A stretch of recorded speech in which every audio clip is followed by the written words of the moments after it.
फरमाते हैं कि मैं ना मजदूर लेने गया, बगदाद के चौक में मजदूर बैठे होते थे, तो मेरी उन मजदूरों में से ना एक नौजवान बच्चे पे नजर पड़ी। बड़ा कमजोर सा वजूद था, लेकिन चेहरे पर इबादत का निशान था। माथा बताता था कि नमाज का बड़ा ख्याल रखता है। मैं उसके करीब गया, मैंने उसको कहा बेटे मजदूरी करोगे? तो कहने लगा मजदूरों में बैठा हूँ तो हुजूर मजदूरी के लिए ही तो बैठा हूँ। तो मैंने कहा कि चलो फिर। कहने लगा नहीं मेरी कुछ शर्तें बताओ। कहने लगा पहली शर्त यह है कि लोग 4 दिनार दिहाड़ी लेते हैं, मैं 3 दिनार लूँगा।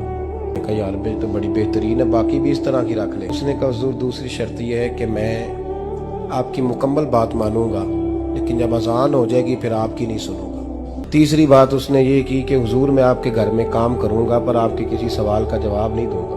शर्तें तो मालिकों की होती हैं। कहने लगा जी बहरहाल मैं शर्तें लगा के जाता हूँ। फरमाते मैं उसे घर ले आया, काम मैंने उसको बताया, तो जो काम मजदूर सारे दिन में करता है ना उसने 2 घंटे में कर दिया। कहते 2 घंटे में। अब काम जब बंदा शुरू कराता है तो काम और निकल आता है। कहते काम मैंने उसको और बता दिया, वो करने लगा। उसने मिट्टी निकाल के रखी थी बाहर रास्ते में, तो अजान हो गई जोर की। उसने वहीं कुदाल छोड़ी कही और चलने लगा। तो मेरा बेटा कहने लगा इसको जरा बराबर कर दो। कहने लगे चुप कर जा, तेरे बाप से बात हुई थी, जब अजान होती है तो मैं किसी और की नहीं सुनता, सिर्फ अल्लाह रसूल की सुनता हूँ। नमाज पढ़ के आया तो दोपहर का वक्त था। मेरी बीबी कहने लगी इसको को खाना खा ले लो। तो कहने लगा मैंने रोजा रखा, रमजान भी नहीं था, नफली रोजा रखा हुआ।